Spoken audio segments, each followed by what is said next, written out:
Camera ഒഴികെയുള്ള എല്ലാ മേഖലകളും ഒറ്റയ്ക്ക് കൈകാര്യം ചെയ്ത ബഹുമുഖ പ്രതിഭയായ താങ്കൾക്ക് ഇതിന് മാത്രം എന്ത് കഴിവാണ് അല്ലെങ്കിൽ എന്ത് വിദ്യാഭ്യാസമാണുള്ളത്? ഞാൻ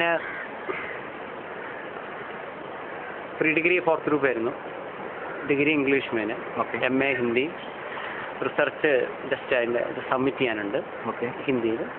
പിന്നെ MSc, അതേപോലെ MSc സൈക്കോളജി, പിന്നെ LLB, ടൈപ്പ് റൈറ്റിംഗ്, സ്റ്റെനോഗ്രാഫി, അതോടൊപ്പം തന്നെ computer hardware, software, web designing, programming, പിന്നെ ഡിപ്ലോമ ഇൻ ജർമ്മൻ ലാംഗ്വേജ്.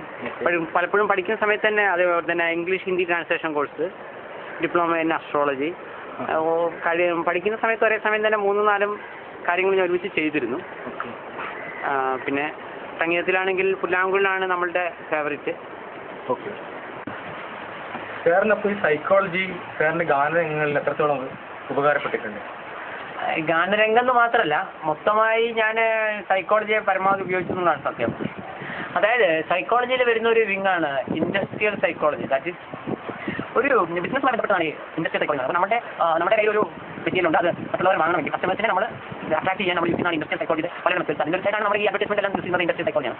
അപ്പോൾ എന്നിട്ട് നമ്മുടെ കയ്യിലധികം അഡ്വർടൈസ്മെന്റ് ആയിട്ട് നല്ല പൈസ ഭാഗമായി പൈസ നമ്മുടെ കയ്യിൽ ഉണ്ടായില്ല. അപ്പോൾ ആകെയുള്ള നമ്മുടെ നല്ല കയ്യിൽ എന്നത് ഒറ്റ കാര്യം മാത്രമാണ് നമ്മുടെ മുന്നിലുണ്ടായിരുന്നത്. അപ്പോൾ തീർച്ചയായിട്ടും ഞാൻ ലിറിക്സിൻ്റെ സമയത്തെ ഓരോ ഒറ്റയടിക്കാനും ജനങ്ങൾക്ക് ക്യാച്ച് ചെയ്യാൻ സാധിക്കണം.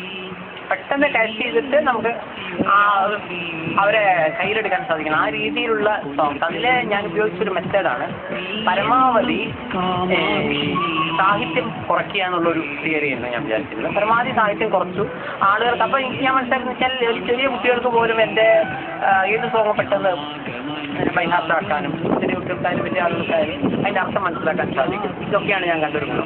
അതേപോലെ തന്നെ വെരി ഫസ്റ്റ് ലൈൻ തന്നെ ആളുകളെ പെട്ടെന്ന് കയറ്റിക്കും. അപ്പോൾ രാത്രി ശിവരാത്രി, ഇനി എന്തും ശിവരാത്രി, ഇതുപോലുള്ള കാര്യങ്ങളിൽ ഒറ്റ തന്നെ ആളുകളെ എത്തിക്കാം. അതേപോലെ തന്നെ ഒരു മമ്മ മായാവി പാട്ടിലൊക്കെ വന്ന ഒരു 2 ലൈൻസ്, സൺഡേ മാത്രം വർക്കിൻ്റെ, മറ്റ് എല്ലാ ദിവസവും ഹോളിഡേ എന്നുള്ളൊരു ലൈന്, അതൊക്കെ കേട്ടിട്ടുണ്ട്. എന്നെ എത്രയോ പേര് എന്നോട് പലരും പറയണ്ടായി, സന്തോഷ് സാറേ ഇത് ശരിക്കും എല്ലാം ഞായറാഴ്ച നമ്മുടെ മനസ്സിൽ വരുന്നൊരു കാര്യമാണ്.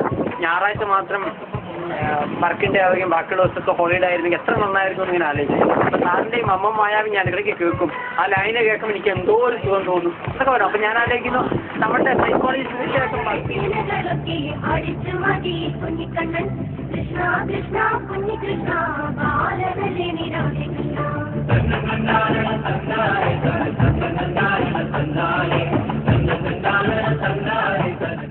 പിന്നെ സൈക്കോളജി വേറൊരു കാര്യം ഞാൻ കാണിച്ച വെറൈറ്റിയാണ്. ഇപ്പോൾ കൃഷ്ണനും രാധയും, ആളുകൾ വിചാരിക്കും നായകൻ്റെ പേര് കൃഷ്ണൻ, നായികയുടെ പേര് രാധ. അവിടെ ട്വിസ്റ്റാണ്. നായകൻ്റെ പേര് കൃഷ്ണനെ അല്ല, നായകൻ്റെ പേര് ജോൺ. അപ്പോൾ ഈ ജോൺ എങ്ങനെ കൃഷ്ണൻ എന്നുള്ള പേര് സ്വീകരിക്കേണ്ടി വരുന്നു, ആ സൈഡ് അങ്ങനെ അവിടെ തുടങ്ങി. ഈ സിനിമയിലെ ഓരോ കാര്യങ്ങൾ ഇതിൽ പലരും എന്നോട് ചോദിക്കേണ്ടായി, ഇതിൽ രാത്രി ശിവരാത്രിയിൽ അഭിനയിച്ച കുട്ടിയാണോ രാധ, അല്ല സ്നേഹ സംഗീതത്തിൽ വരുന്ന കുട്ടിയാണോ രാധ, അംഗനവാടി ടീച്ചറാണോ രാധ എന്നൊക്കെ ചോദിക്കുക. അപ്പോൾ ഞാൻ വിചാരിക്കും ഇതിൽ ഈ രാധയായിട്ട് വരുന്ന ആരും പോലും പ്രേക്ഷകർക്ക് ശരിക്കും പറഞ്ഞാൽ അറിയില്ല. അതേപോലെ തന്നെ പലരും ചോദിക്കേണ്ട ഈ സിനിമ ഏത് ഗണത്തിൽപ്പെടുന്നു. എനിക്ക് ഓർമ്മിച്ച് വരാൻ പറ്റും, ഇന്ന് കേരളത്തിലെ ഒരാൾക്ക് പോലും യഥാർത്ഥത്തിൽ കൃഷ്ണൻ രാധ എന്ത് സബ്ജക്റ്റാണ് പറയുന്നത് കറക്റ്റായിട്ട് ആർക്കും അറിയില്ലെന്നുള്ളതാണ് സത്യം. അവിടെ എൻ്റെ സൈക്കോളജി ഗുണം ചെയ്യുന്നു. കാരണം ഓരോ ആംഗിളിലൂടെ ആളുകൾക്ക് പലതായിട്ട് തോന്നും. അപ്പോൾ കുറേ പാട്ട് വന്നപ്പോൾ ഫസ്റ്റ് കൃഷ്ണൻ രാജ്യത്തൊക്കെ വെച്ചിട്ട് പുരാണമാണ്. അപ്പോൾ അത് പിന്നെ ഭക്തിയാണോ പുരാണമാണോ അങ്ങനെ രാത്രി ആളുകൾ മുന്നോട്ട് മാറ്റി വിളിച്ചു ഏത് തരം സിനിമയാണോ ചോദിക്കാൻ പറയും. ഓക്കെ, അപ്പോൾ ഇതിനെ മാറി പിന്നെ അതിലുള്ള തിരുത്തൽ പല ഒരു ആക്ഷൻ സിനിമയാണോ അപ്പോൾ ഇങ്ങനെ അതിന് ഓരോ ഇത് വരുമ്പോൾ ആളുകൾക്ക് കറക്റ്റായിട്ട് അറിയില്ല എന്താണ് ഇത്. ഞാൻ പറയുമ്പോൾ എല്ലാം അടങ്ങുന്ന ഒരു സിനിമയാണ്. സാറിൻ്റെ ഒരു ഗാനമായ ദേഹിയില്ല ദേഹിക്കുന്നില്ല MG സിനിമയുടെ അതിന്റെ ഒരു അർത്ഥം എന്താണ്? അത് സംശയമുണ്ടല്ലേ? തീർച്ചയായിട്ടും എന്നെയും പലരും വിളിച്ച് അങ്ങനെ ചോദിക്കുന്നുണ്ട്. അതൊരു ക്ലാസ് ലൈനാണ്, പക്ഷെ അതിന്റെ അർത്ഥമാണ്. ഓക്കെ ഞാൻ പറഞ്ഞുതരാം. അതായത് ശരിക്കും ഞാൻ പറഞ്ഞല്ലോ, ബേസിക്കലി ഞാനൊരു കവിയൊന്നുമല്ല. അപ്പൊ നമ്മൾ ഉള്ള അറിവൊക്കെ വെച്ച് 10ാം ക്ലാസ് വരെ മലയാളം പഠിച്ച ഞാനൊക്കെ മുൻപേ കേട്ടിരുന്ന കവിതകളുടെ ആ ഒരു അർത്ഥം വളരെ ചിന്തിപ്പിക്കുന്ന ഒരു വരികളാണ്. ഞാൻ 10ാം ക്ലാസ് വരെ മലയാളം പഠിച്ചൊരു വ്യക്തിയാണ്. കാരണം ഞങ്ങളുടെ ഒരു ഒറിജിൻ വെച്ച് നോക്കുകയാണെങ്കിൽ കുറച്ചുകൂടെ വീട്ടിൽ ഹിന്ദി ഇംഗ്ലീഷൊക്കെ യൂസ് ചെയ്യുന്നു, മലയാളം പുറമേ എല്ലാവരോടും യൂസ് ചെയ്യുന്നു. ഇങ്ങനെയാണ് എൻ്റെ ബാക്ക്ഗ്രൗണ്ട് ഉണ്ടായത്. അപ്പോൾ ഈ ഞാൻ പറഞ്ഞില്ല, അന്ന് ഞാൻ ഈ ടാർ വർക്കും ഈ ബ്രിഡ്ജ് വർക്കൊക്കെ ചെയ്യുന്നതിനിടയിലാണ് ഈ ടാർ വർക്കും ഈ ബ്രിഡ്ജ് വർക്കൊക്കെ ചെയ്യുന്നതിനിടയിലാണ് ഈ പാട്ടൊക്കെ എഴുതിയിരുന്നത്.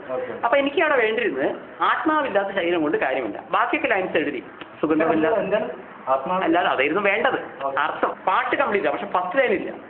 അത് ഇങ്ങനെ എഴുതി അതൊരു സുഖമില്ലല്ലോ. അങ്ങനെ ഞാൻ ആലോചിച്ചപ്പോൾ ഞങ്ങൾക്ക് ചെറുപ്പത്തിൽ ഈ വേദങ്ങൾ പഠിക്കണം, വേദങ്ങൾ ഭഗവത്ഗീത സംസ്കൃതമൊക്കെ പഠിക്കണം. അപ്പൊ ആ പഠിച്ച ചില കാര്യങ്ങൾ ഞാൻ ഓർക്കുന്നുണ്ടായി. ദഹ്യതേ ഇതി ദേഹം, ദേഹം എന്നുള്ള വാക്കിന്റെ സാൻസ്ക്രിറ്റ് ദഹ്യതേ ഇതി ദേഹം, ദഹിക്കുന്നത് എന്താണോ അതിന് ദേഹം എന്ന് പറയുന്നു. ശീര്യതേ ഇതി ശരീരം, നശിക്കുന്നത് എന്താണോ അതിന് ശരീരം എന്ന് പറയുന്നു. ദേഹി എന്നുള്ള വാക്കിന്റെ അർത്ഥം ആത്മാവ്. ഇതാണ്. അപ്പൊ ഞാൻ അത്ര അറിഞ്ഞു തോന്നി ഈ വാക്കിനെ അങ്ങോട്ടും ഇങ്ങോട്ടും മാറ്റിയത് കറക്റ്റോ. ദേഹിയില്ല ദേഹിക്കിപ്പോൾ ദാഹമില്ല, അതായത് ആത്മാവില്ലാത്ത ശരീരം കൊണ്ട് കാര്യമില്ല. ദേഹം എന്നുള്ളതിനെ ദേഹി എന്ന് വരും, മറ്റേ വീടും ദേഹി എന്ന് ദേഹി തന്നെയാണ്. അപ്പൊ ദേഹിയില്ല ദേഹിക്കിപ്പോൾ ദാഹമില്ല എന്ന് പറയുമ്പോൾ ആത്മാവില്ല ശരീരം കൊണ്ട് കാര്യമില്ല. ഇവിടെ ഞാൻ ഇതേ കാര്യം എന്റെ വിമർശകരോട് ഞാൻ നേരത്തെ പറഞ്ഞൊരു കാര്യം ഒന്നുകൂടെ ഓർപ്പിക്കുകയാണ്. ഇപ്പോൾ തന്നെ നിങ്ങൾക്ക് അത് ചെറിയൊരു കൺഫ്യൂഷൻ ഉണ്ടായി. എന്തുകൊണ്ട്? ഞാൻ സാഹിത്യം ഉപയോഗിക്കുമ്പോഴാണ്. ഇതാണ് എന്റെ പല വിമർശകരോട് ചോദിക്കേണ്ടത്. അംഗനവാടിയിലെ ടീച്ചർ എന്ന് പറഞ്ഞ പാട്ടിന്റെ സാഹിത്യം കുറഞ്ഞു, എന്തൊരു പൊട്ടത്തരമാണ് ഇവർ ചോദിക്കുന്നതാണ് എനിക്ക് ചോദിക്കാനുള്ളത്. കാരണം വെച്ചാൽ 3 വയസ്സിലായാലും അംഗനവാടി പോകുന്ന കുട്ടികൾ അത്ര 3 വയസ്സിൽ ഈ 3 വയസ്സുള്ള കുട്ടികൾ എന്ത് സാഹിത്യമാണ് പറയാ? ഒരല്പം ഒരു 3 നേരം ഭക്ഷണം കഴിക്കുന്നവരാണ് ചിന്തിച്ചോളൂ. അപ്പൊ അവർ പറഞ്ഞത് മലയാള സാഹിത്യം എന്നൊക്കെ പറഞ്ഞു കഴിഞ്ഞാൽ കവികളൊക്കെ 4 ലെവലിലാണ്. അതാണ് എനിക്കതിലൊന്നും അഭിപ്രായമില്ല.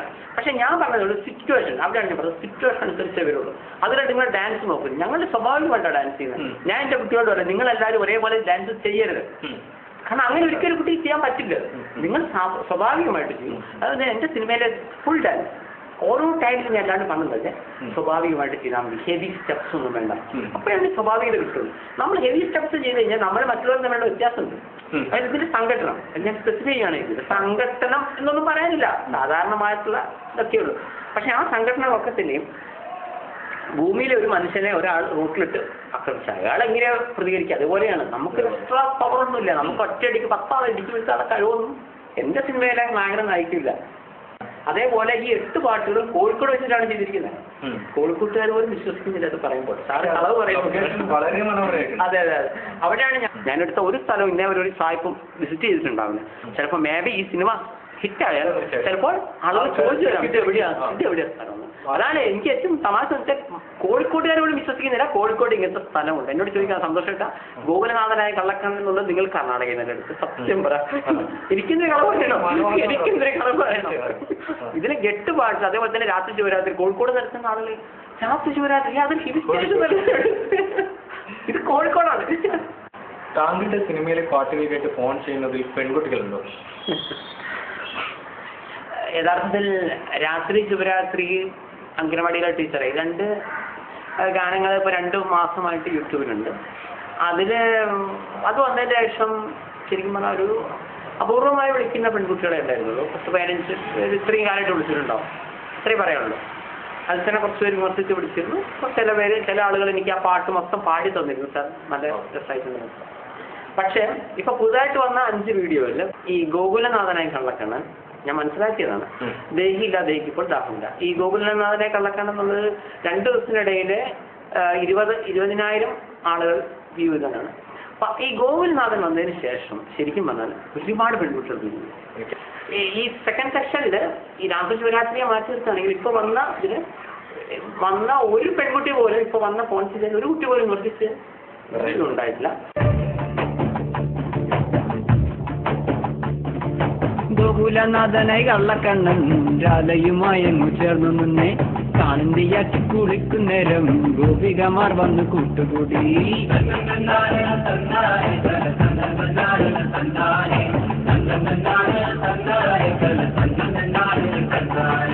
ഗോപികമാരുടെ കേലകളൊക്കെയും അടിച്ചു മാറ്റി കുഞ്ഞിക്കണ്ണൻ കൃഷ്ണ കൃഷ്ണ കുഞ്ഞികൃഷ്ണ ബാലനല്ലേ നിരാധി കൃഷ്ണ.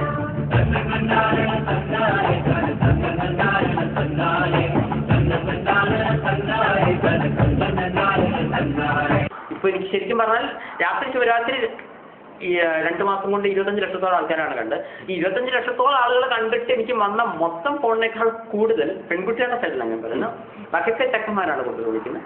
അതിനേക്കാൾ കൂടുതൽ പെർ ഡേ എനിക്കിപ്പോൾ വരുന്നുണ്ട്. മാത്രമല്ല കുറെ പെൺകുട്ടികൾ സ്വാഭാവികമായിട്ടും അഭിനയിക്കാനുള്ള താല്പര്യമായിട്ടും അവരുടെ ഡാൻസ് ട്രൂപ്പിൽ ഞങ്ങൾക്ക് അടുത്തതിൽ സാറിനൊക്കെ കിട്ടുമെന്നൊക്കെ ചോദിച്ചിട്ട് പഠനം വിളിച്ചിട്ടുണ്ട്. എന്തായാലും സാറിന്റെ ഗാനങ്ങൾ കേരളക്കര ആകെ നെഞ്ചിലേറ്റിട്ടുണ്ട് അല്ലേ? തീർച്ചയായിട്ടും അതിലെനിക്ക് വളരെ അഭിമാനമുണ്ട്. കാരണം വെച്ചാൽ ഞാൻ ശരിക്കും അതിന്റെ രണ്ടവസ്ഥയാണ് നമ്മൾ ആലോചിക്കേണ്ടത്. 6 മാസം മുമ്പ് ഈ സിനിമയ്ക്ക് എൻ്റെ സ്ക്രിപ്റ്റ് എഴുതാൻ പോകുമ്പോൾ 3 ഭാഷയിൽ ഞാൻ സ്ക്രിപ്റ്റ് എഴുതാൻ പോകുമ്പോൾ ഞാൻ ആലോചിക്കുകയായിരുന്നു പ്രധാനമായിട്ടും ഇപ്പോൾ എല്ലാവർക്കും അറിയാവുന്ന കാര്യമാണ്, നമുക്ക് പ്രശസ്തി നമ്മൾ വിചാരിക്കുമല്ലോ. അപ്പം ഞാൻ വിചാരിച്ചു ഒരു 100ഓളം പുതിയ ആളുകളെ വെച്ചൊരു സിനിമ ചെയ്യുന്നു. അപ്പോൾ തമിഴിൽ യഥാർത്ഥത്തിൽ തമിഴിൽ ഈ സിനിമ റിലീസ് ചെയ്ത് എനിക്ക് ടെൻഷൻ ഇല്ല. കാരണം വെച്ചാൽ അവിടെ ഇങ്ങനൊരു ട്രെൻഡുണ്ട്. മലയാളത്തിൽ അങ്ങനെ ഒരു ട്രെൻഡില്ല. പുതിയ ആളുകളുടെ സിനിമ ഇവിടെ അങ്ങനെ എനിക്ക് തോന്നുന്നു മലയാള സിനിമ എൻ്റെ കൃഷ്ണൻ്റെ ആദ്യം ഒരു ഹിറ്റ് ആയാൽ എനിക്കൊരു അപൂർവ റെക്കോർഡ് കിട്ടും. ഇവിടെ പുതിയ ആളുകളുടെ സിനിമ ഹിറ്റ് ആയിട്ടുണ്ട്. അതിന്റെ പിന്നിൽ വളരെ എക്സ്പീരിയൻസ്ഡ് ആയിട്ടുള്ള സംവിധായകരാണ് അത് ചെയ്തിരുന്നത്. ഇപ്പൊ തന്നെ ഫാസിൽ സാറ്, കമൽ സാർ, അവരുടെയൊക്കെ സിനിമ സൂപ്പർ ആയിട്ടുണ്ട്. പുതിയ പുതിയ ആളുകൾ. പക്ഷെ പുതിയ ആളുകളാകുമ്പോൾ പോലും അതിലും കുറച്ചൊക്കെ അറിയപ്പെടുന്ന കാര്യങ്ങൾ ഉണ്ടാവാറുണ്ട്. അതേസമയം പുതിയൊരു സംവിധായകൻ ജീവിതത്തിൽ ആദ്യമായി ക്യാമറ കാണുന്ന കുറച്ച് ആളുകളിൽ വെച്ചിട്ട് ഒരു സിനിമ ഇവിടെ ഒരാഴ്ച ഒരു ചരിത്രം കേരള ചരിത്രത്തിലില്ല. അപ്പൊ ഈ കൃഷ്ണൻ അത് ഹിറ്റാവുകയാണ് എന്നെ സംബന്ധിച്ചോളം തീർച്ചയായിട്ടും അഡ്വാൻറ്റേജ് ആണ്. കാരണം ഒരു സിനിമ പോലും ഇന്നുവരെ കേരളത്തിൽ ഇതിലുണ്ടായിട്ടില്ല. അത് ഞാൻ പറഞ്ഞു. അപ്പോൾ കിട്ടുകയാണെങ്കിൽ വലിയൊരു കിട്ടലാണ്. പോയാൽ പോട്ടെ, ഞാൻ വിചാരിച്ചു. പക്ഷേ 6 മാസത്തിന് മുമ്പ് ഞാൻ എന്ത് ചിന്തിച്ചോ നിങ്ങൾ ചിന്തിക്കാൻ ഞാൻ ഇപ്പൊ 6 മാസത്തിന് ശേഷം ഇപ്പോൾ അതിന്റെ ഓഡിയോ വീഡിയോ ഒക്കെ ഒരു തരംഗം ഉണ്ടാക്കി പോയി. ഞാൻ കേട്ടത് പല കോളേജുകളിലും സാറിന്റെ പാട്ടുകൾ പാടുന്നുണ്ട് ഗാനമേളകളിൽ. തീർച്ചയായിട്ടും ഈ കോളേജുകളിൽ മാത്രമല്ല, ഇപ്പോ പല റിയാലിറ്റി ഷോയിലും കൃഷ്ണദാസ് റിലീസ് ആയിട്ടില്ല.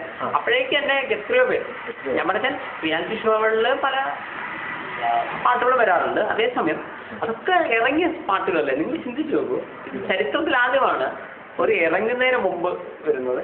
അപ്പൊ അതിലും എനിക്ക് അഭിമാനിക്കാനുള്ള ഒരു വകയുണ്ട്. പിന്നെ ബാക്കിയുള്ള ഞാൻ പറഞ്ഞു ഇനിയിപ്പോൾ മമ്മമ്മ മായാവി എന്നുള്ള സോങ്ങാണ്.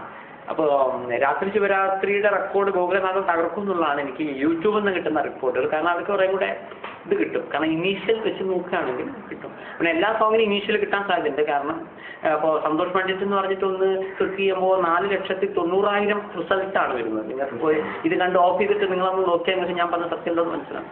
അപ്പം ശരിക്കും പറഞ്ഞാലും ഇന്ത്യയിലെ തന്നെ ഏറ്റവും വലിയ സൂപ്പർ സ്റ്റാറിന്റെ പേരിൽ നിങ്ങൾ ക്ലിക്ക് ചെയ്താൽ പോലും സാധ്യതയില്ല. ഞാൻ അവരെ മുകളിലെത്തിയതൊന്നും ഞാൻ അഭിപ്രായപ്പെടുന്നില്ല. എനിവേ പ്രസിദ്ധിയോ കുപ്രസിദ്ധിയോ എന്നെ പറഞ്ഞാൽ 2 എൻജോയ് ചെയ്യുന്ന ഒരു വ്യക്തിയാണ്.